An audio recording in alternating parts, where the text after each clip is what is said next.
It's going to be a touchy one. So, who will cry wolf? And why? Why will they cry wolf? You see, this week, the Fish and Wildlife Service announced that they are going to officially delist the grey wolf from ESA. After 45 years of being listed under ESA, the grey wolves will officially be removed after a 60-day comment period. Naturally, there's going to be a little bit of controversy, we would think, but the science suggests that the wolf population has recovered, just as ESA needed it to do. The population is over 6,000 wolves, 4,500 in the Great Lakes population, and over 1,500 in the Northern Rockies population. That is well exceeding the population goals of the recovery plan according to ESA. So why do wolves just ignite both sides of the coin, right? Both sides of the conflict. It's just this thing that causes controversy. And I don't know, it's just almost like what Neil Gaiman in a book called The Monster of God suggests, that alpha predators on this planet, like a wolf, and humans have this tight affinity. And there's just something about predators that just gets the human psyche either riled up, it's either internal primal instinct that we're fighting over the same prey species, or it's just this Disney-fied view of what a wolf predator should be and how it should interact in the landscape. I think there'll always be a debate on whether they belong, right? There's going to be conflict with ranching as well as the conflict with wildlife. But as a manager, as a student of ecology, wolves belong on the landscape. They're an alpha predator. And I think that most hunters, as well as anti-hunters, would agree that wolves belong on the landscape. But where the disagreement comes is the idea of management. You see, the anti-hunter will say, no management. Let wolves and Mother Nature do what it's supposed to do. Absolutely. And it's been shown in Idaho, for instance, that the prey base is now so depressed that the wolf packs aren't 10 to 15 strong anymore, but rather 6 to 7 strong. So, Mother Nature balancing, predator-prey balance. So what's the big deal then?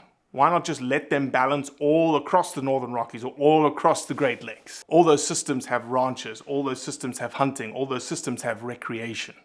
And so you have to balance all of those needs together, as well as this balance of nature. In my opinion, and this is only my opinion, it comes down to what are we managing for? And the management of wildlife in the majority of the US is funded primarily on the backs of hunters. Now, people can argue that there's percentages of taxes put in different places to fund conservation restoration. That is true. But the vast majority of money comes from excise taxes on hunting apparel and equipment, as well as federal regulations like Pittman-Robertson. And so those two funding sources fund the majority of management of wildlife in the US. And they fund them for one specific reason, and that's to increase the prey base so that people can hunt and continue to spend the money that will then continue to conserve and restore that wildlife species. See? It's a beautiful circle. But when you enter wolves into that equation, wolves then break that cycle. Doesn't mean that we don't want them, it just means you have to manage them just like every other wildlife species on the landscape. So what's the problem then? The antis will say this, that it will go back to what it was 45 years ago, that they will get wiped out. Well, we're a lot smarter of a society than 45 years ago. Apologies to those that were managing back then. But we know how to manage better. We know the ecology of the systems better. We also have federal regulations and oversight, state management and oversight on those wildlife populations that will ensure that those animals are not taken to the brink of extinction. And if they do trend that way, what will happen? They'll get listed again on ESA. That's how it works. So at the end of the day, what you've got to recognize is that wolves are this alpha predator. We are also this alpha predator in the landscape, and we're after the same thing. We're after the prey base, the elk, the antelope, bighorn sheep, goat. Those things that we value, that we cherish, that we put our money towards.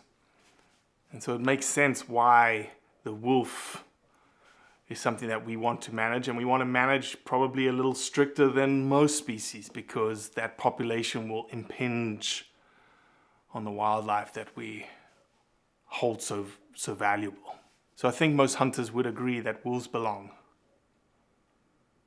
but in very, very careful management, because if they get out of control, then those things that we love so much will not be there in the abundance that we want them in there for. So it makes you think, really makes you think. Are we after a lot of animals? Or are we after a quasi-natural balance that is obviously due to our hand being managed in such a way that we determine what the balance should be? It's a tough, tough, tough topic. It's a tough issue. Lots of discussion. Both sides. Fueled with emotion. So, I hope this gave you just a little bit more to think about. Because that's what we're about. We just want you to think. Have some interactive dialogue with people. Have some even-keel dialogue with people. Don't get all angry. Just think and listen. May learn something. Your position doesn't have to change, but you can accept the other sides and understand the other sides, which is where we need to go as a community and maybe as a country.